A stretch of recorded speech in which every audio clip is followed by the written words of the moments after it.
ngasi sigumlaba thauram masi senbada achauba thodang lobiriba actorek haubadagi loiba phawba ngasi phawba achauba thodang lobiriba amadi lobigadoriba ikai khumna jaraba ikoi pumnamaki aibi oja sobita chobam ngasigi function asigi athoi hen tanaba sida president gi phampham lang da lengsen biduna thoram asibu mapung phan bi nongtasu senja langjariba attract ke member sing senja langjariba pumnam ki maikai dege taram na okchari loinana hojik makti mafam masida yaubirak triba adubu sungsoi soidana aikoi gi function inaugural function asi loidringeda yaurakani haibegi thajaba thambirapa ikai kumna jarbe Imphal East Zila Parishad ki Adyaksha Madam Pungshubam Bimola Devi aikoi gi function asida sigumlaba guest of honor gi phampham langda lengsin bigani amade lengsin birakani habegi thajaba thamjaba loinana madam busu taram na ukchari loinana ngasi ge aikoi gi function asida yaubi gani haina thambiramba adubu karigumba khudong chadaba haibadi aikoi gi function asiga phangnana aikoi gi atopa function masagi oiba function ama athubagi oina lakpadegi function asidadi akoi yauba ngambiraroi adubu aikoi gi function asidadi achauba mateng tawbirakhiba adugum lobe kai khumnajaraba honorable ex MLA Sri Sapam Kebabusu senja langjariba attract ki maikai degi taram na okchari loinana ngasigi sigumlaba pangthok chagadoriba Nepal soba Manipuri modern song competition 2021 lai pa ki thak ta pangthok chagadoriba sreida saru yabi gadoriba nungsi jaraba haurak liba aikoi ge tunggi adugumlaba achauba thodang lobi gadoriba saru yabi gadoriba competitor sing ikai kumna jabaga loinana taram na okchari loinana aikoi gi function asibu mapung phan nabigi mukta lengbirak liba nungsi jaraba oja sing marmapang silnau kumna mukpusu attract ki maikai dege taram na okchari loinana ngasigi sigumlaba competition asida achauba thodang lobi gadoriba music band party aikoi gi oja gopi amadi mahaki party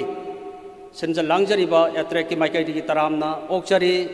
mai sound aduga loinana ngasi aikoi gi senjariba competition asibu mipum khudingmakta yahon bigidoriba adugumlaba press media electronics ke isilinau marum mapang khudingmakpusu ngamkhai laitana harau nungaiba phongdok chabaga loinana ngasi attract ki maikai dege pumnamaksu taram na okchari pumnamakpu amuka hanna khurumjari thank you thagachari ikai khumna jaraba Artist Training Cum Educational Research Center Imphal ge executive member Sir Waikhom Biharina ngasigi thorumasigi taramna opig warol marik chumna thambirami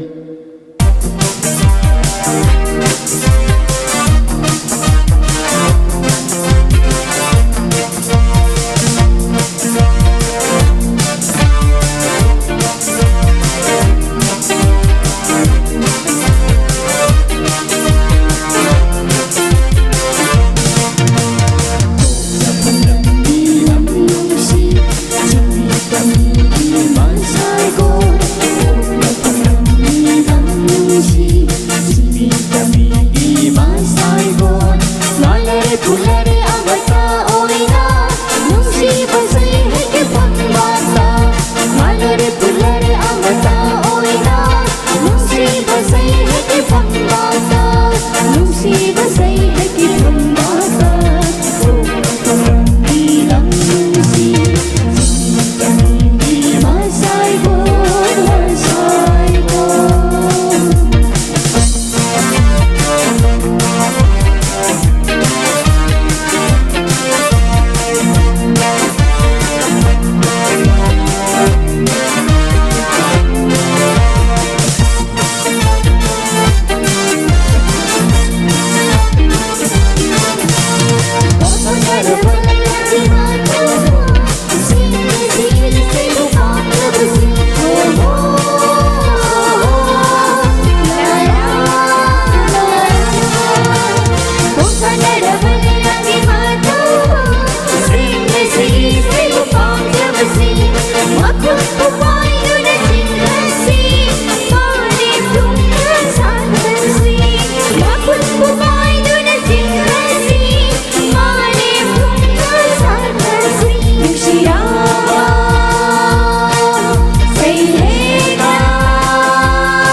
गुम्बा इसे की competition में लेपतना सही खुदिंगी करी की दमक सिल्लिबनो करी पांदम लेइदुना हाइबा इसे की कंपटीशन से लेपतना सिल्लिबनो हाइबा सिगी मतंगदा की नोट एड्रेस हाइबदी नुंगयोबो वारोल थंबिरनबगी दमक थोइदोइदनि काय खुना जरिबा artist training cum educational research centre एतरेकी हौजे हौजिक secretary के चौबथौ पुबिरिबा आगे मरुफ ओ केंद्र खुंदोंबमना की नोट एड्रेस की वारोल थंबिगने लेंसिन बिरक्सी ख्वाई पुनमकपु अहानमक्तदा artist training cum educational research centre attract की माइकईदगी तरामना ओक्चबा अमदि इकाई खुमनजबा उचबा तौविमल खंबा उचबा पुनमक उचरगा मयाम पुनमकु खुरमजरी artist training cum educational research centre attract कोई हौजिक पाउदा सही फनयामले तौबतब अखोगी थबक्तदी डेवलपमेंट की कनोसी खरा वाले अदो वालसु वाना अखोगी एक्टिविटी दी लेप लेतना सही खुदिंगी अखोगी लेबाक निंबा इसै मरोइना लमदम मसिगी नाट अमसुंग कल्चर योंखरनबा सजिबु चैरावबा निंगोल चकौबा नुपी लान लोइनना लमदम सिगी मरु ओइबा हिस्ट्री दा युमफम ओइबा निमितसिंगबु अखोइना निमित लेपचरगा हौलकलिबा इसैबु पामजबा नहासिंग अमदि इसै मयेक इरिबा नौना इसै मयेक इखलकलिबा अमदि हाना इसै मयेक इबसिंगबु अखोइना योखतुना अफबा मतम इसै अमदि अफबा सैसकपा अफबा इसै मयेक इबा आर्टिस्टिंग योखनबा पांदमदा सही खुदिंगी लेप्तना पांथोक्तुना लाकपनी थुदुंगदुना ngasi पांथोकचरिबसी artist training cum educational research centre ना लेप्तना पांथोलकपा सांगदमनबगी निपालक सुबा थोरमगी फाइनल ग्रांड फाइनल दो पांथोकजबनी हारिबा थोरमसिदा हौदोकपगी थोरमदा याविननबा हाइजरुबदा मतम चाना लाकपीदुना मसिगी थोरमसिगी अथोइबा मिथुंगनि फंफम लांगदा लिंगसिनबिरिबा मतम अमगी minister कयारक ओइबिरमबा अदुगा हौजिक हौजिकना Bharatiya Janata party BJP की कोर कमिटी की मेंबरसु ओइबिरिबा तामोबु हनमकदा कायखुमनबा उचरी लोइना थौरमसिगी मपुंग फाबा अवाबा थौदांग पुनमक लौबिदुना फंक्शन असि पांथोकपदा अमदि लुपकी तोंगा तोंगा थौरम पांथोकपदा अचौबा थौगाई पुबिदुना हेक artist training cum educational centre attract की थबक थौरम खुदिमक्ता अचौबा माइपुनबिरिबी इकाई खुमनजरिबी मैडम सोबिता सौबाम मसिगी थौरम असि मतम चाना लाकपिदुना सरुक याबीमक्ता इकाई खुमनबचरी अदुगा हौजिक हौजिक तियौबिरक्त्रिबी इम्फाल ईस्ट की अध्यक्ष पी बिमोला देवी हौजिक यहाकी मनुंगदा यौबिरक्लगनी महापुचु इकाई खुमनबु उचरी लोइनना थौरम असिगी गेस्ट ऑफ ऑनर की फंफम लांग लिंगसिनबिनबा हाइजरुबदा हराव हरावनदी याबिरगा अतोप थौरम अमगा फांजिनबदगी यावबु ngambidraba हानगी एमएलए सापम कुंजकेश्वर बुसु इकाई खुमनबा अमदि उचरी artist training cum educational research centre ना अनौबा सैसकपसिंग इसै मयेक इबसिंग योखतुना लाकपगी थौरमसी अखोइना ममांगदा हौदोकपदा अखोइगी ngasi चीफ गेस्ट ओइना लिंगसिनबिरिबा तामो गोविंदासना हौदोकपीगबनी अहानबा अखोइगी स्टेट लेवल की फंक्शन जे अदुना अखोइ तामोसी थौरमजी कन्ना यावबिनबाना आइना याम कन होनजब तामोसो यावदनबा कन होनबने मरमदे होजिकसी इलेक्शन की यामना चिनबा अदुगा थबक थौरम देव कर्मगी कनो सि मयाम लेबे तामोसी मासी यावदनबा कन होनबना आइना खरा हेना तक्सिनबदे तामोसी नुंसीबीबदगी मासी तंगाई फददना अखोइगी कनोसी यावनु ngasi तामोसी सि बिशेमपुरदे हागला अमुकसो बिशेमपुरदा लाना थौरम सोरात देव कर्म मयाम चटपिदिने दुना तामोना सुमाइना अखोइगी ऑर्गेनाइजेशन असि हिंगदनब होनबदा अचौबु थौदांग याबीबदमक्ता लुपसिगी माइकैदगी काई कुमनबु चरी मथंगदे तामोना खरा अचौबु फमजो पायरकनब अखोइगी माइकैदगी थौनिजबुलना सिगी ऑर्गेनाइजेशन असि अखोइ हौजिक पौदा कनो सही 13-13 सुजिलमने दुबु अखोइ रजिस्ट्रेशन तौबु ngамजद्री हाइदि अखोइसि मतम मतमगी अखोइना इसै पांथोकचरिबसि अखोइगी लुपसिगी लेबिरिबा ऑर्गेनाइजेशन की थौमीसिंगना अखोइ पैसा उथोनरगा अखोइ इसै मयेक योखनबा अदगी नहा ओइबा इसै इबसिंगबु योखनबाना होनबनि अदुना तामोना मथंगी मिनिस्टर दगी हेना चावबा फम पाबिरक मुतमदा अखोइगी ऑर्गेनाइजेशन असि खरा चावबा माइकैदा तामोना पुसित पिनबा ऑर्गेनाइजेशन की महूत सिंजरगा ननाउना आई रिक्वेस्ट तौजरी अदुगा अखोइना सिंजरिबा इसई कंपटीशन असि मणिपुर तोंगान तोंगानबा ऑर्गेनाइजेशन कयाना इसई कंपटीशन कया सिली अदुबो ऑर्गेनाइजेशन कयाना सिनबदा कंपटीशन जी यामनबदा अहुम मरीदगी हेना सिनम ngam मरमदी इसई सकपगी पामजरिब इसई बु योखनिंगिब कांबु सिंगसिना इसई कंपटीशन जी सिनम ngam करिगिनो तबगान अखोगी ऑर्गेनाइजेशन सिंगसिदा तुम प्रॉब्लम लेबा तबुतो अखोगी ऑर्गेनाइजेशन यावबिरिबा लुपलोय मेंबर खुदिमक्ति अखोई हेक ngamibo अखोइदी अखोइना आर्टिस्ट सिंगी पेननब होनब लोनना इसई जी हिंगरनब होनबदा अखोई इसा इसागी फिजिकली मोरली अमदी सियनगी ओइबा कनोसिंग पुथोकनरगा अखोई मसी हिंगरनब होनसी हाना होनबदगी अखोई मपुंग फाबनी मरोइना अखोई ऑर्गेनाइजेशन असिगी हौजी हौजी प्रेसिडेंट ओइबिरिबी मैडम सुबिता सौबम अदुगा वाइस प्रेसिडेंट ओइना लेबिरिबा अखोई ता शांति कुमार अहिबम शांति कुमार अदुगा इचे सुबिता मोंजम हारिबा अहुमसिना अखोई अवाल अपा अखोई थबोक थरुम कयादा यामना चावना मतेंग पांगबी लोइनाना अखोई लुपलोई खुदिमक आइना मिंग पंजद्रगसु ऑर्गेनाइजेशन ची हेक हौबदगिना अखोई चथजरक थबोक थरुम कयादा अखोइना पुन्ना समिननबगी वफनु थमजबनी अदुगा कंपटीशन असी अखोइना यामना फजना माइ पांगना पांगथोकना होनबदा पार्टिसिपेंट सिंग अमदी गार्जियन सिंगनसु मपुंग फाबा सपोर्ट पिबियु इसई हाइबसी कंपटीशन यावरिबा खुदिमंगना फर्स्ट सेकेंड थर्ड नत्रंगना कंसोलेशन तागनी हाइबगी कनोदु नतबिदा इसा इसागी लेजबा टैलेंट सिंगदो अखोई उथोकमिनाबा पामी अखोइना अफबा अंगांग सिंग अखोई इसई मयेक इबा अमा ओइना इसई मयेक इजरिबा सिंगना अंगांग सिंगसी अफबा अंगांग सिंग यावरगदी मदुगी मरक्तुदा अखोई थमजरिबा फर्स्ट सेकेंड थर्ड हाइबा कनोजी मयाम पुनमकिदि लोइना तानरिबनी तबुतबु मसी ताद्रगसु इसई हाइबा हाइबसिदि तोंगान लई इसई हाइबा हिबा कया पोजीशन लौदबसि याव एदु इसा इसाना निंहनदना अफबा आर्टिस्ट अमा ओइरगा लमदमसिगी माई पुरकपदा पार्टिसिपेंट खुदिमंगना अचौब थौदांग याबियु इसई यावरिबा खुदिमक लोइना फास्ट तागनी हाइबा लते फास्ट लोइना ताना होनरबसु इसा इसागी टैलेंट सिंगदुदि येंबिरिबसिंग जुरी ओइबिरिबसिंग अदुगा ताबिरिबसिंग लोइना खंगबिगनी अदुबो निमित की ओइना खुदोंग चादबा हाइगद्रा मसागी लकी लेतबा हाइगद्रा नत्रंगना मागी असोइबम हाइगद्रा असोइबम मयाम थेंगबिरबसु इसा इसाना पिरिबे परफॉर्मेंस तो मदु मपुंग फाना पिरगा हेना तुंगी अफबा आर्टिस्ट ओइबियु हाइबा वाफमसी अखोगी सिंजरी लांजरिबगी माइकैदगी थमजरी अदुना इसा इसा निंहनबिदना इसई अफबा आर्टिस्ट अफबा इसई मेक पुरक्तना अखोई मसेन चिंगतम तोंगान तोंगानबा फुरुप कुंथ्रा मरी मंगान खुंदारिबा लमदम मसिदा अमतोइना नुंसी चानना हिंगमिननब होनबदा आर्टिस्ट सिंगना इसई मेक इबिरिबसिंगना अचौब थौदांग लौमिनसी हाइबो फमसी खक थमजरगा आई थुदोना तैदी हाइजरोय पार्टिसिपेंट खुदिमक इसा इसागी परफॉर्मेंस फजना पिबियु ऑर्गेनाइजेशन की माइकैदगिसु आर्टिस्ट सिंग योखनबा मपुंग भाबा अखोई support पिजगे अदुगा निंहनब तौबिगनु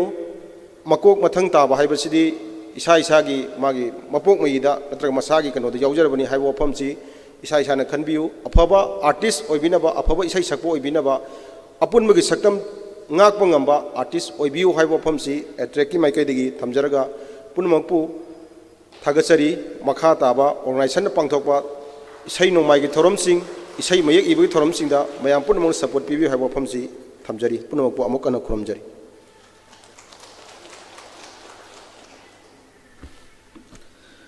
thagachari ikai khumna jariba attarek ki secretary yamarub okendro khundongbamna यामना फजब वाफम क्या फोंदोकपिरमी थोइदोइदोना पुनिंग चिंचिन जनिंगाय ओइरिबदि मसिगी अथोइब मिथोंलाइनगी फमफम लांगदा लेंसिनबिरिबा ऑनरेबल फॉर्मर मिनिस्टर हाइबा सेंटर सिबु यामना सपोर्ट तौदुना सुलाकपिबनी अदुबो अखोइगी प्रेसिडेंट ऑन लेंसिनबिरिबा मैडम सोबिता सौबाम लोइनेना वाइस प्रेसिडेंट अनि सर शांति कुमार मैडम सोबिता मोंगजम हाइरिबा हलमन सिंह असिना ताकपिबगी मतुंगिना हंदकी कॉम्पिटिशन असिगी मतुंगदा मखा ताबा कॉम्पिटिशन सिनबदा वादननबा कोई कॉर्फर्स फंड अमा सेमननबगी थौरांग अदु तौजबनी मदुगी वाफम अदुनी ऑनरेबल फॉर्मर मिनिस्टर दा हंगचरिबसी तसेनमक अखोगी आर्टिस्ट सिंग हौरैबा आर्टिस्ट सिंग सिगिदमक अपुनबा मणिपुरी मतमिसै कांगलुप अमिकनसु सही गुदिंगी सुंबा कॉम्पिटिशन सिंदना लाई अदुबो अमिक खक्तना सनबा नतबा तोान तोानब लेरिबा ऑर्गेनाइजेशन कयाना सिलकपसिदसु अंगांगसिंगसिगी मखोइगे प्लेटफॉर्म पीबेगी तंगाई फदबा लाकपना मरम ओइरगा अतरेकना लेप्तना सिगुंबा कॉम्पिटिशन सिनजबनी हाइरिबा कॉर्पर्स फंड सिदैदा सोइदना ऑनरेबल फॉर्मर मिनिस्टरना यामना चौबा मतेंग पांगबिगनी हाइबेगी थाजबदु थमजरी बदा लेंसिन बिरक्सि थोइदोनदनि कायखुमना जरिबा educationist ma'am social and cultural activist समूह सकंगनाबीरीबा कोई खुदिमनि कायखुमना जरिबा सर नामोइजम तोंबा सारबो फंबाक्ता लेंसिन बिरकनबा नोलन हंगचरी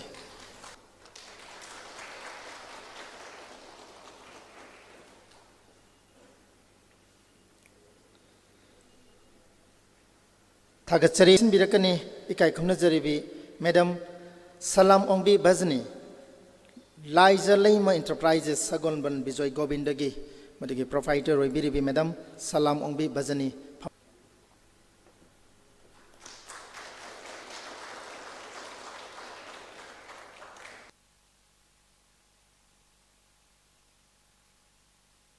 मैडम सोबिता सौबामसु नाकंद लेपीगनी ऑनरेबल सारना अहानबगी खुसिनबगी तंजानसना लौजगे मखा कोई फॉर्मेलिटीज तो मुचथजगे कोई चलसिंगना सर्टिफिकेट मंगा कोई लिखलाई ngंबी अहानबदा लिखलाई ngंबीदा ऑनरेबल चीफ गेस्ट ना खुसिनबीगनी मैम अहुब खुबाम तंग मिनुंगसिगे लोइनाबा खुबा निजरी थैंक यू थागचरी मथंग ओलंपिया देवी गुरुमयम थौगलोन लिखलाई ngंबी ngатंग लेंसिन बिगनी कोई नाकंद दम लेपिरो नाकंद ngатंग लेपियो कोई पुन्ना ग्रुप फोटो गोरे लौजौगे नाकंद ngata लेपियो मथंग मार्टिना लेसांगथेम लेंसिन बिरकनी मांग लेंसिन बिरे खुसिना बिगनी सारना मथंग लाइस्रम रोहित कोई ऑनरेबल साना खुसिना बिगनी मथंग खुंद्राकपम एलिया खुसिना बिगनी एलिया लेंसिन बिरो सोंदा थैंक यू पार्टिसिपेंट मंगा मथंग खुसिना बिरे मथंगी पार्टिसिपेंट मंगा अमुक कौखसगे पार्टिसिपेंट मंगा से साइड ngатंग लेंसिन बिगनी नाम समानंद हाना कोई सर्टिफिकेट से पीबीगनी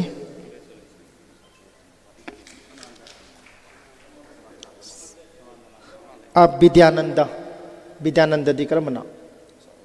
विद्यानंद हाना पीबीरो मांग दा खितंग लेंखत पियो विद्यानंद मथंग रेमसन नावरेम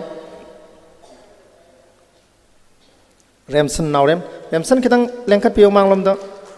फोटो कापदो उननबा थैंक यू मथंग आरती अरीबम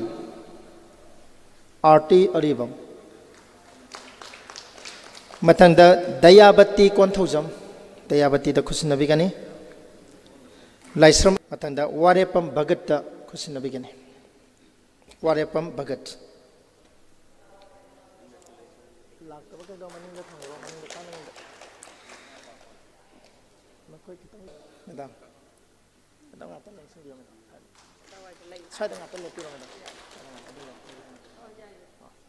अमरजीत सोमदम लापिरो मथंग Salam Doli certificate of appreciation certificate से खुसिनबीगनी मथंग मंगीरास नोंथोंबम खुसिनबीगनी मथंग अखम रॉबिन्सन खुसिनबीगनी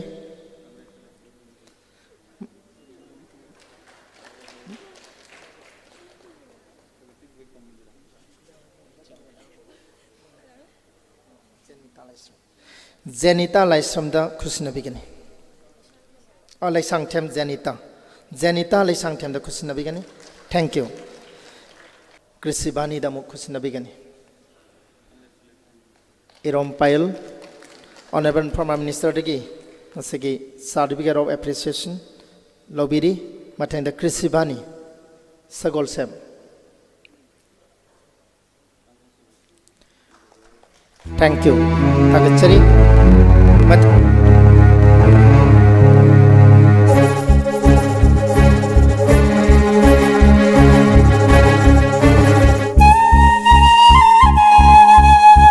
नोखी इरैबाकी आइफनब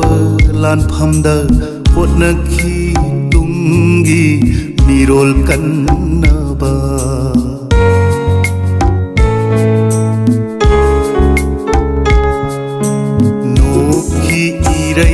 बाकी याइफनब लानफामद ꯍꯣꯠꯅꯈꯤ ꯃꯌꯥꯝ ꯈꯨꯕꯥꯛ ꯍꯧꯕ ꯑꯃꯇꯪ ꯅꯤꯖꯒꯦ ꯃꯦꯗꯥꯝꯒꯤꯗꯃꯛ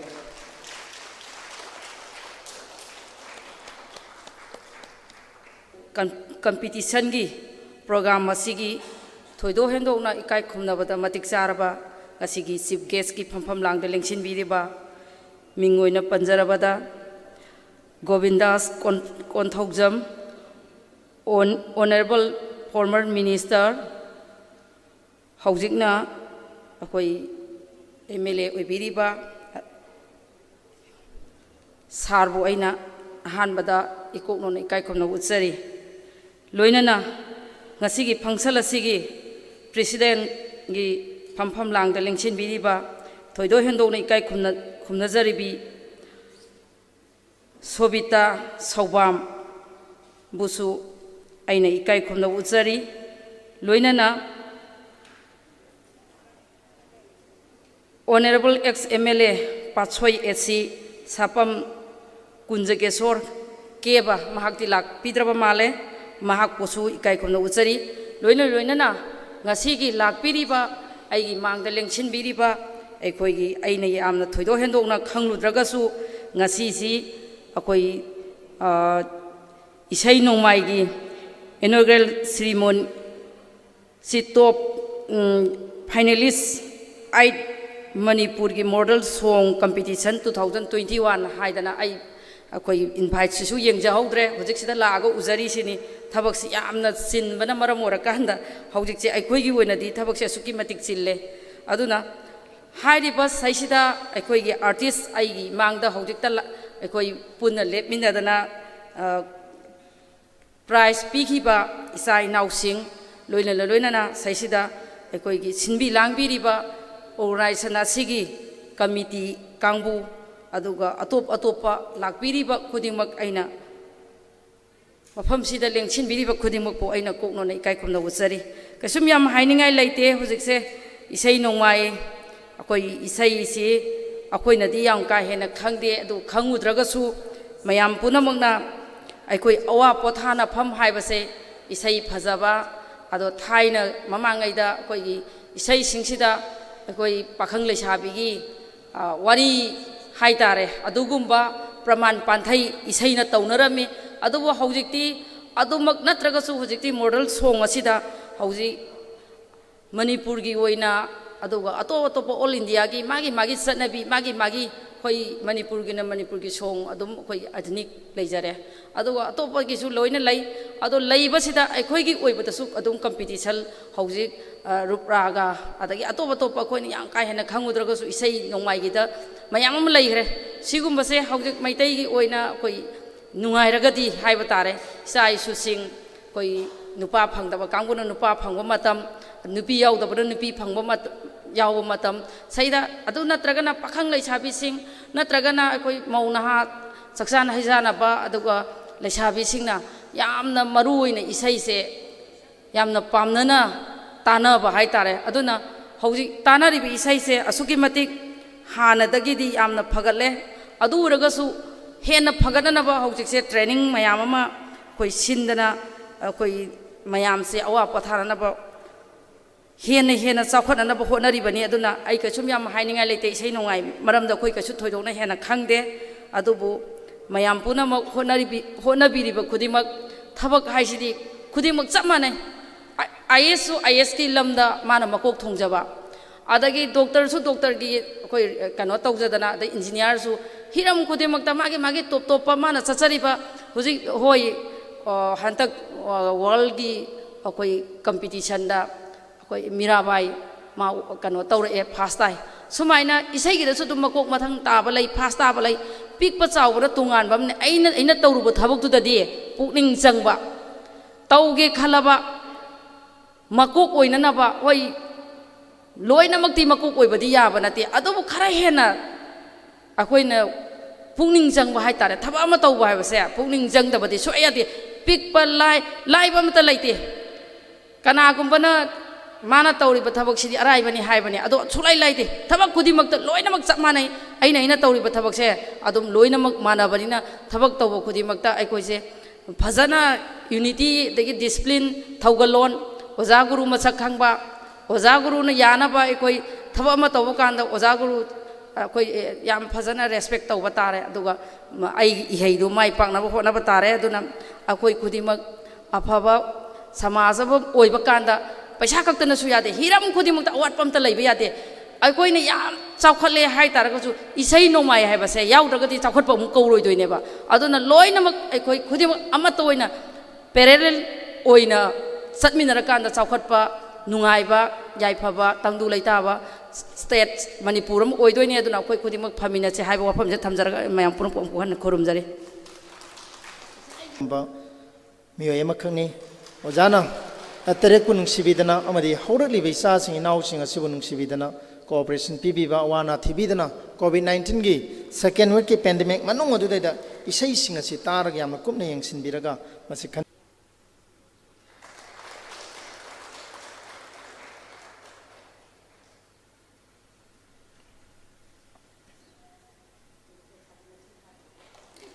थागसरी समदा पीबीगदोबा दुगमा खुदोलसिं अदु जा एलंबम अनाउंसर सखंगनरबा मणिपुर मॉडर्न सॉन्ग की मतम इसेगी खोंगचता यामना सिंथानंगाय वरिबा जाइनों जादा सिनबिरी थैंक यू थागसरी honourable former minister sir Govindas कोंथौजा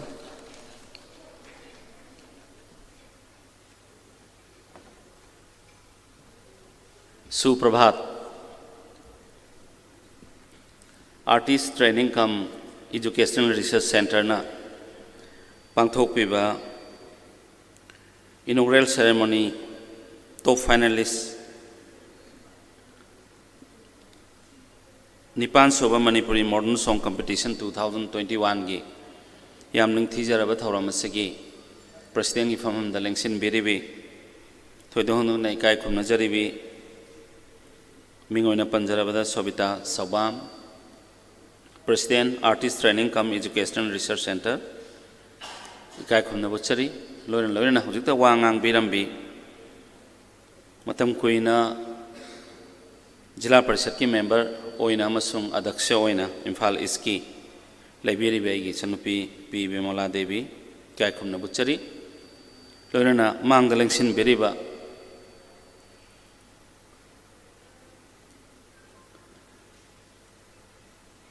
थोदो हिंदोना ऑर्गेनाइजेशन असगी office bearer singer lyricist singer well wishers singer artist singer artist मखन सुरे ऑडियंस लेडीज एंड जेंटलमैन अहान मकदा ngarang 46 Assam Rifles da thokhiba thodog adu yamna ninda tawi I highly condemn the incident ani subada isai modern song si sakpiriba ibiribi music pibiri punamaksing pibiriba punamaksing si doctor ne khodi lawjaban awaba nungaiba matam sida awaba matam da so isai nongmai hatang ta si haiba matam da tahaliba aduna yamna important noi aduna masi akhoi punamak pungning thogatpa makhoi bu sagatpiba si mathau tai labagi yam phabani ngasai aigi inawi bungo kendro na takpi khiba ahan bada ahak su yaujaki haibado ai ningsingjai adu ngasi gi sisu tha amagi mamang da gi okendro sina yam kanna haibe bane adu ngasi se aigi ini amagi se sorat leiba adu nai kendra da sorat ahum yaujaro ko mu haiga leine hujiksu ai pung 12 da thungane haijagrene pung 12 da mu haithagadoine adu aina yaujaningba nauna horokliba artist sing सैसक्पा सैसक्पी इसा कया सिगी encourage अंतंग तौजगे हाइबगी खुदोंग साबदो आइना लौजबनी तसेंगना हाइरगदी अखोय मणिपुर से कलाम सुं संस्कृति दा सानबदा India दा नतना पृथ्वी मफम अयामदा सिनब थुंगना सखंग लिबा अदुगुमलबा यामना pickup state अमनी अदुबु ngasiदी मसिगी mummy सि सामबा दौनाइना अदुम थमोइदा फावबा तबला येबी यादे हाइबगुम्बा हिंदी इसे सकप यादे हाइबगुम्बा मसिना अखोइगी आर्टिस्ट सिंगसिगी लेरिबा स्किल्स से असि एक्सप्लॉइट तौब ngamdaba aduna अंतंग यंबियो मतम अमद यारिंगै मतमदा अखोगी इचानुपी अखोई जी टीवी दा सारिगमा यावबो फंगमेबा ngasi hardly अखोई मणिपुरी मचा अमदना इंडियन आइडल दा नत्रगा TVS सारिगमा पाच दे अखोई यावबगी खुदोंग चाबा फंगदेबा मसी अखोई मणिपुर दा प्रजा अखोइना अमुक नौहोंगना खनबगी मतम अमा यावरब्राइन खनजैबा मरम करिगिनो हाइबा मतमदा पृथ्वी सिंह असिदी ग्लोबल विलेज हाइना खंगनारेबा अखोगी पॉकेट दा पृथ्वी सि हापगा सतबा मतमने we have got androids in our pockets अखोगी पॉकेट दा एंड्रॉइड फोन अमा यावरगदी what is happening around the world is known through the androids अखोई फिंगर टिप्स दा वर्ल्ड सि लेरा मतमनेबा अखोई थमोइ से चाउथोकपा पाकथोकपा म दरकार तायबा पाकथोकत्रिबा चाउथोकत्रि फावदी अखोई सिविलाइजेशन दा मंजिन थाना चटपा ngambagi khudong sab laigdaw mande si अदु ngasi gi sigumba थौरमसी खुदोंग चाब लौजरगा आइना अपील तौजनी मदुदी हिंदी दा अथिंग थंबीबा तबला न सिंग तोंगान तोंगानबा अखोगी लैरिबा जंत्र कया सिदा अथिंग थंबीबसी ऐ लौथोकपियो हाइदना हानबदai अनिसुबदैना अपील तौजनी मसीना अखोगी लैरिबा टैलेंट अखोगी रिसोर्स ओइबे याबसे मांगहले हाइबसे मणिपुर ऐ तोंगान तोंगानबा विभाग कया पाइजरमी मपानदगी लाकपा मीसिंगना अखोगी मणिपुरी मचा सिंगदब लेबो ओरगसु तमद लेबो ओरगसु अखोई यामना इंटेलिजेंट ओइबा यामना स्किल लेबा इन एवरी फील्ड हिरम कयादा अखोई सि यामना हेना करि हाइनी खंगबा थुबा अदु यामना हेना हैसिंगबा दुगुंबा जाति ने अखोई सि लौबियेबा अखोई हैसिंगबा पुनमक सिंगसिदा करिगुंबा अथिंग मम थंबिरगदी अखोई हैसिंगबा सिंगसि उत्पंगमदव मानदे मसिना अल्टीमेटली अखोई चाउखट थौरांगदा हिरम खुदिमक्ता अखोई सोथबा मा लाकनी हाइदना थमजनी मथंग दैना मयामदा फोंदोक जानिंगबदी असिगुंबा मॉडर्न सॉन्ग असिना कानब पीरिबसे इकोनॉमिकली याम कानब पीरे हाइजा तारे ngasai डॉक्टर ओइबदा नतनको अदुना अयिबदगी म्यूजिशियन दगी अदगी साउंड एंड लाइट मयाम पुनमक्सिदा कानबा अखोई इकोनॉमिकली मसिदा प्रोफेशन सिदा चचगिबा कांबु सिदा मखोई इकोनॉमी फगलनब होनब ngami कंपटीशन तौबगी अदुदा नतना अदुना इन हाइजनिंगबदी मसी अखोई पुनमंगना सागतफम थोई अमसुंग अखोई मणिपुर की तोंगानबा टॉप टॉपा लेजरिबा मगुन असे पृथ्वीदा सक्ताकपदा ख्वाइदगी हेना मांगजिन थाना सक्ताकप ngambani haiba wafam kharasi thamjabag loinana अरोइबदा अइना हाइजनिंगबसे यामगपदी कंपटीशन से मयाम तौबीरे अदुगा रजिस्ट्रेशन तौद्री हाइबदो एसोसिएशन से आई रजिस्ट्रेशन से थूना तौहंजनिंगे मरमदि करिगिनो हाइकांदा हौजिकसी ममिंग थीबबु यावरमने ने खले मणिपुरदा एसोसिएशन अनोबो म सेमबगी अदन ममिंग से अतोपन हेक लौथोखरगा हेंग एसोसिएशन से रजिस्टर तौहोदना मीन मुनगिनेबा अखोई मणिपुर सिगी एसोसिएशन ममिंग संगति बियो कयाम यामगरगेना how many of them are functioning well how many of them are helping the society asila kane aduna ina masi registration taw matamda isu mateng pangjage haiba wafam kharsi thamjabag loina competitors singda isa artist sing sida aina haijaning badi first abaduna teba sense of participation aina adugum matawgani haina khallibado madu ekhoi count tawsi first abata daba first tabo nabadi ekhoi hona batai अखोई होनबगी दी मखा पोंदोइदि ताहौद्रे हाइदना निंग बकाइबा तौबिगनु अफबा सैसक्पी अमा ओइननबा होनबा हाइबसे इसागी थौदांग हाइबगी वाखलोंदुदा competition सी participate तौबिगनी हाइबगी आशासी थमजबग लोइना तुंगदा लाखदोरिबा सही कयादा सिगुंबा organisation असिना अनौबा artist कयाबो सेंबिदुना Manipur की मिंगचत पोरकपदा अचौबा दायित्व लौबिबा ngamba अदुगुंबा organisation अमा ओहनबिरसनु हाइदना ईश्वरबु खोरमजबग लोइना मयाम पुमनंगपुसु खोरमजरी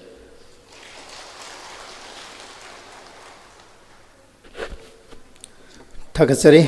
इकाई खमनजरीबा चीफ गेस्ट के फमम लांदलंगसिन बिरिबा अर्बन फार्मा मिनिस्टर सर गोविंदास कोंथौजमना ngasiगी थौरम असिगा मै लेनबा वाफम के फंगदो पिरंबा लोइना हौरकलिबा ngasiगी मांगदलंगसिन बिरिबा पार्टिसिपेंट सिंगदा यामन इनकरेज होइबा यामन पुनिंग थौगतबा वाफम के फंगदो पिरंबा अमदी मनपुर की मतमी सैना मनपुर खुनाइद लौरिबा थौदांग क्याबो सिंथाबिरंबा सिगिदमक इकाई खोनबा मति तौबिमल खंगबदु चरी मथंग असिदि ngasi thauram mapu gi phampham lang leng sin biribi kai khumna jaribi madam artist training cum education and research center atarek imphal gi president gi thaupu biribi madam sobita saubamna presidential space thambirana bagi damak nolun hangachari leng sin birakse ngasi gi asigumlaba koigi artist training cum education and research center asambida atrekna Nipan Suba Manipuri Modern Song Competition 2021 Sinja Langzari ba sida Mayai gi tangbal la lengsin biriba mingoina panjarabada ikai khumna jaraba Govindas Konthauzam Honorable Former Minister Core Committee Member BJP bu ahanba maktada ikai khumna baga loinana nolukna koigi okjari amadi thauram sibu mapung phana si gas ki phampham langda lengsin biduna yaubi bagi damakta hanna ikai khumna ba phongdok jari mathangda aikoigi P Bimola Devi Adexa Imphal East District pusu zillaba thaugai marak sida soiba yade haiduna lengbirak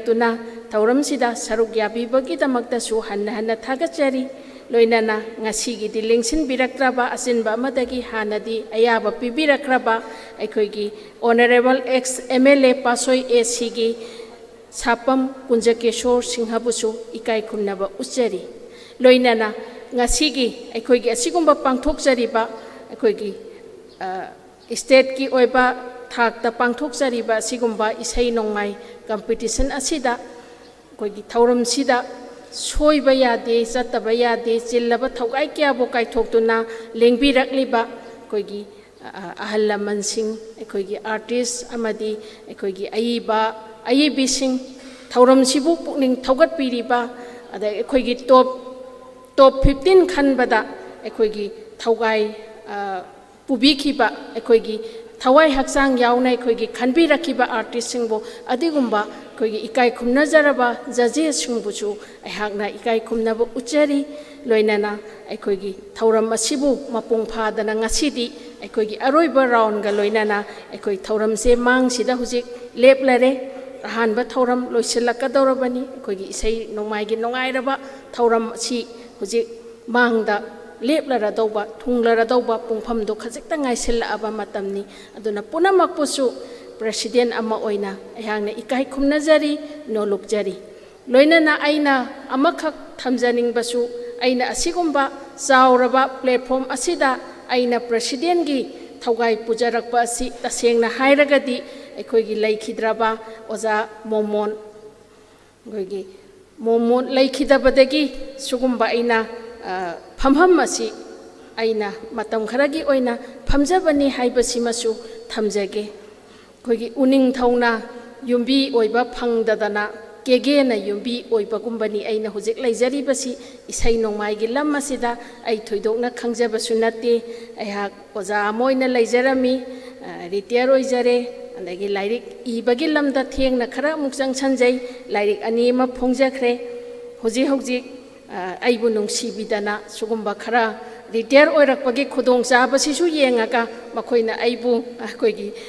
atrek ki thongmi singsina aibu president gi phampham langda phaman biduna wanglaba phida asi thambibagi damakta su artist akoigi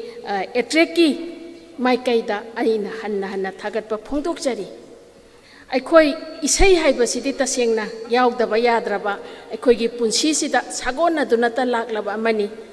nungaire isaini ware nungaire khuding maksi isai gi ngaktani adunabu thaina dagi hauna koigi praman oina tasengna lainari madudi koigi phakhrabe isaibu nongmatangoisu ngangaktaba hauna de kaina hainari basini ekoi isai haibasi koigi thamoi sida koigi wakhal sida koigi hakchang sida pukning sida loinamak chuduna lairabani aduna koina pangthok jariba koigi modern song handaki competition sina nipan subani mamang da koi matam gi oina khara ai haubodagi yaujaraktraga su marakta khara ai yaujaki aduna ai koigi matam gi oiba koigi function sing matam gi oiba koigi ꯀꯔꯤ ꯍꯥꯏꯅꯤ ꯑꯩꯈꯣꯏꯒꯤ ꯂꯥꯛꯏꯕ ꯑꯩꯈꯣꯏꯒꯤ ꯆꯍꯤꯒꯤ ꯑꯣꯏꯕ ꯐꯪꯁꯟꯁꯤꯡ ꯑꯩꯈꯣꯏꯒꯤ ꯄꯦꯇ꯭ꯔꯤꯌꯣꯇꯤꯛ ꯁꯣꯡꯗ ꯗꯤꯚꯣꯁꯅꯦꯜ ꯁꯣꯡꯗ ꯑꯗꯒꯤ ꯑꯩꯈꯣꯏꯒꯤ ꯃꯣꯗꯔꯟ ꯁꯣꯡꯗ ꯁꯨꯃꯥꯏꯅ ꯃꯇꯝ ꯃꯇꯝꯒꯤ ꯑꯣꯏꯕ ꯈꯔꯒꯤ ꯃꯈꯩꯗꯤ ꯏꯁꯩ ꯆꯥꯡꯌꯦꯡꯅꯕ ꯄꯥꯡꯊꯣꯛꯏ ꯑꯗꯨꯒ ꯑꯦꯇ꯭ꯔꯦꯛꯁꯤ ꯂꯤꯡꯈꯠꯂꯛꯄꯅ ꯑꯩꯈꯣꯏ 2021 ꯁꯤꯗ ꯐꯦꯕ꯭ꯔꯨꯋꯥꯔꯤꯒꯤ ꯇꯥꯡ 10ꯗ 18 ꯐꯥꯎꯟꯗꯦꯁꯟ ꯗे ꯑꯃꯒ ꯂꯣꯏꯅꯅ ꯑꯩ ꯌꯥꯎꯅ ꯄꯥꯡꯊꯣꯛꯆꯈ꯭ꯔꯦ ꯑꯗꯨꯅ ꯌꯥꯝ ꯅꯨꯡꯉꯥꯏꯖꯩ ꯑꯁꯤꯒꯨꯝꯕ ꯄ꯭ꯂꯦꯠꯐꯣꯝ ꯑꯁꯤꯗ ꯑꯩꯈꯣꯏꯅ ꯂꯥꯡꯖꯔꯤꯕ ꯑꯁꯤꯗ ꯃꯃꯥꯡꯗꯁꯨ ꯍꯥꯏꯕꯤꯈ꯭ꯔꯦ ꯑꯩꯈꯣꯏꯒꯤ ꯏꯀꯥꯏ ꯈꯨꯝꯅꯖꯔꯕ ꯑꯩꯈꯣꯏ ꯆꯤꯐ ꯒꯦꯁ ꯑꯗꯩ ꯒꯦꯁ ꯑꯣꯐ ꯑꯣꯅꯔꯒꯤ ꯐꯝꯐꯝ ꯂꯥꯡꯗ ꯂꯦꯡꯁꯤꯟꯕꯤꯈꯤꯕ ꯁꯤꯡꯅ ꯑꯩꯈꯣꯏꯒꯤ ꯏꯁꯩ ꯄꯥꯝꯖꯩ ꯍꯥꯏꯗꯅꯁꯨ ꯑꯩꯈꯣꯏꯅ ꯁꯤꯟꯖꯔꯒꯁꯨ आर्टिस्टिंग थोपीरक्त्रगदी अखोइगी आर्टिस्टिंग सिना थवाई हापीद्रगदी कैसु कानब नते अदो आर्टिस्टिंग ना थवाई हक्सांग यावना सुगुम्बा अखोइगी प्लेटफॉर्म असिदा लेंगसिन बिरक्तना ऑनलाइन दा ओइरगसु अखोइगी चांगदमनबा यावबिखिबा आर्टिस्टिंग बु मतम खुदिमक्ता हेना हेना अरंगबा मांगदा चंगसिनदुना अखोइगी हेना लमसिदा ममाई पाकपा अखोइगी इसै सकपी सकपा अखोइगी अफावबा अफोंबुसिंग ओइबियु हाइना आइना आइगी माइकैदगिसु आइना विशेष तौजरी लोइनाना अखोइगी ngasiगी असिदा सकपीगदोरिबा इसै लांथोकपिरमगदोरिबा इचासिंग इसुसिंग तसेंगना हाइरगदी अखोइगी ताबा तादबना मखल अमनी फर्स्ट सेकेंड थर्ड हाइबसिदी आइगी लाइबक सिदसु खरगी मखैदी सुम लाइबनी अदुबु नखोइदा आइना थौना हापनिंगिबदी नखोइसी मी हुमद्रा 70 around about 70 गुम्बगी मयादा नखोई ऑनलाइन दा इसै से थागलबा मतुंगदा नखोई बु खंगतलिबसे नखोई जे लाइना प्लेटफॉर्म असिदा चंगकपा नते हाइबसिमदी आई थमजगे नखोईगी तुंगी असादा अफबा चाउखटपा इसै सिदा अखोईगी थवाई हक्सांग यावना होंदो होनादुना नखोई अफबा अममम अखोईगी इसै सकपा सकपिसिंग अममम ओइरक्तना अखोईगी थाइनादगी हौना लैरक्लबा सैसकपा सैसकपिसिंग ना थमलक्लिबा अदुगुम्बा फजा फजाबा अखोईगी नुंसिबा सैरोलसिंग हुजिक फावबदा अखोई कावदना लैनरिबा कईगुम्बा कांदासु इसै ngangningakpagi sur lakpa matamda hekta ngangngiba faja fajaraba thainagi asaiba अखोईगी सैसकपा सैसकपिसिंग मयाम अदुदगी हेना फावबा ngamsanu हाइबदुसु आई थमजगे लोइनाना ngasiगी असिगुम्बा प्रोग्राम असिदा मयाम पुनमकना लेंबिरक्तुना अखोईगी असिगुम्बा प्रोग्राम असि सरुक याबिबगिदमक्ता आई थागचरी अदो खितंग पेंजदबा अमदि ngasiजी थौरमसि यामना फांगनखिबना मरम ओइरगा मीसे कया इतिन तिनबा ngamdabasiमदि खितंग नुंगाइजद्रगसु मदो मतम मतमगी मतुंग इनबनी हाइना खंजगे मरमदि लाकदबा मी मयाम अमा लाकपसे फरक तानबदगी लैखिबननी अदुना ngasiगी थौरम असिदा अखोइना होनजरिबा सिदा लाकपिरिबा खरना थवाई हक्सांग यावना अखोइबु थौना हापीबगिदमक्तदि हन्ना हन्ना थागचरी लोइनाना अखोइगी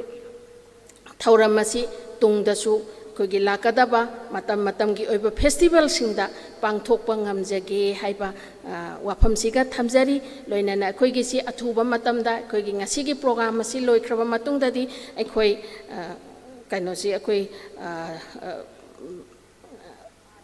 रेजिस्टर तौनबा होनजरनी लोइनाना अखोइ मयामनसु अंगम्बा मतेंग पांगबिदुना फाइनेंशियली नत्र सपोर्टली अखोइ खुदिंगमक मतेंग पांगबियु लोइनाना असिगुम्बा हौगलगलिबा इंखलगलिबा अंगांसिंगसिगी अखोइगी मखोइगी इनबोर्न क्वालिटी सिंगदो अखोइना मियामदा उथोकचनबगी मफम अमखक अखोइना लौजरिबा असिदा मयामना सपोर्ट तौबियु हाइजबगा लोइनाना ngasiगी तिनबिरिबा पुनमक अमदि ngasiगी चीफ गेस्ट अमदि गेस्ट ऑफ ऑनर की फमफम लांगदा लेंसिनबिरिबाबु इकोक नोनजबगा लोइनाना इकाई खुमनजरी पुनमक पुनोलुकजरी युमनाम सुरेन जितेन कुमार नौरेम लोइनेना अहम सुबा जुरी की फमम लाक्ता लेंसिन बिगदरिबा सर सनाथोय सगोलसेम फमबाक्ता लेंसिन बिग नोलुकजरी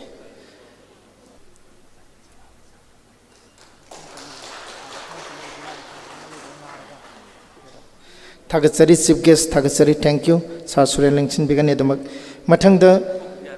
इयाम्ब जितेन कुमार नौरेम द ngasiगी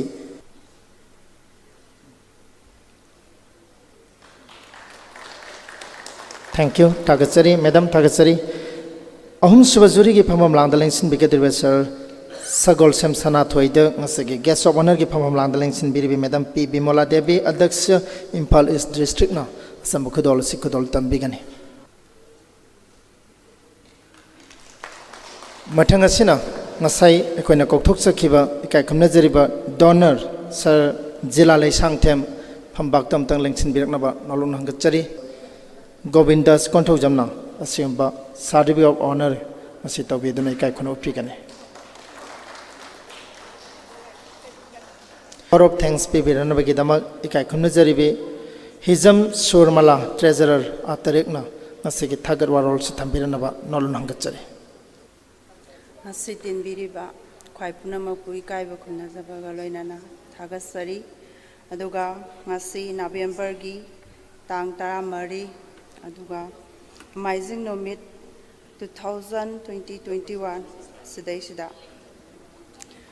Artist Training Cum Education Research Center na ngasi haijaruba matamda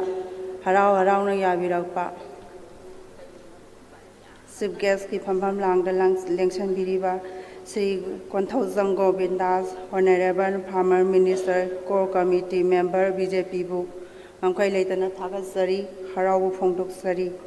aduga President ki phambam langda lengshan biriba Sobam Sobita Artist Training Cum Education Research Center ki damakta hauji so attract ki damakta su President ki phampu biriba Madam bu so phangsal asigi damakta President ki phamam langda lengsin bibagi damakta sungam khoi leitana thagasari harau phongdoksari aduga Adaksa Imphal East District P Bemola Devi Madam masibusu isagi asinba matam kaya bu kaithokpiduna ngasigi phangsal asigi damakta guest of honor gi dama phamam langda lengsin bibagi damakta sungam khoi leitana thagasari harau phongdoksari aduga ngasi timbiriba khwai punamak Adaidi lakpiriba islinau khwai khudingmak pasui kai khamnaba usari thagatpa phongdok sari aduga mari subada ekoigi kai khumnajabada matis saraba sapam kunjakesor ke ba mayamna su honorable ex MLA pasoi SCD ngasi lakpidare ma ki damakta su harabu phongdok sari thagatpa phongdok sari aduga ngasi phangsal asibu mayamgi damakta thagatpa Phongdok Saba Adaidi Mayam Punamak Puling Biraktuna Amtani Kwai Punamak Puchu Thagas Saba Asipangari artist Amadi Nasigi Isai competition Lasida Yesaruga Biriba artist Kuding Makusung and Kailitana Thagasari Aduga Nasigi Fangsal Lasibu cover Tawiriba Amadi Sorn Amadi print and electronic media Kuding Makusu and Kailitana Thagasari Masi hairaga aigna ngangthok chakiba khudimakda soikiba lankiba khudimak sungakpiu aduga phangsal asibusu yawa matam pendaba nungaitaba kaya lerabasu ayamgi mawsina tungoina na thambiduna asigi phangsal asibu mapung phana phangthoknabagi damakta jo haijabada yam pongno na khurumjari masi hairaga mayamdagi bidai laujari